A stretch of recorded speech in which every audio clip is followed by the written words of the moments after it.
Alright, so here is what I have for a complex system based on what I know. So you can see that there are these frameworks here which can tell the outline of what this object is, what the object is in one go, and but we can extend it to these frameworks to a complex system, which we can actually use to figure out what the system is all about with the data that we have. So let's take a closer look at what these frameworks are and how we can what these frameworks are. Let me just try to take them out.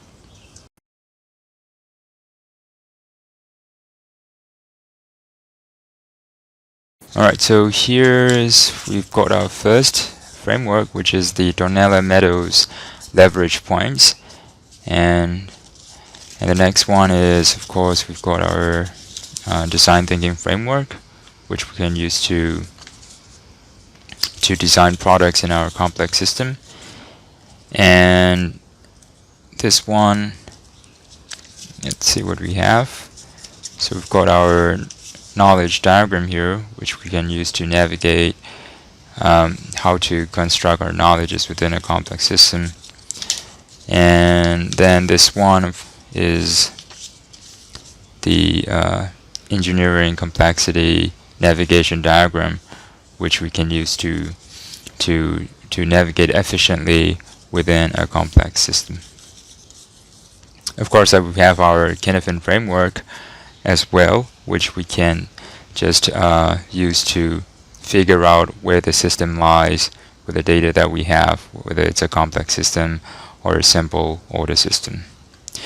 Okay, so right here I've got this core of the object, which is the complexity object, of course, and we have these layers here, and this is what I visualize as a flower, okay, with all these layers or petals, okay, and let's just well, when we look at when we pick up a flower and look at the petals, then we can tell, of course, what kind of flower it is, right? And therefore, with these layers, what's written here, by using these, we can bring further insight into what our complex system is. So we have our abduction here, okay, and these little pictures, of course, tells us more about what the technique is, okay. It gives us a better visualization. And you have our abstraction layer, and we've got this adaptation or analogy, okay. And the insight ones, of course, we have our critical reflection, we have our semiotics, and we've got these heuristics, okay, all of which we can use to figure out the components of a complex system. Alright, so let me just take apart this thing, and as you can see, we've got like all these little tetrahedrons inside, which I visualize it as pollens of a flower, okay.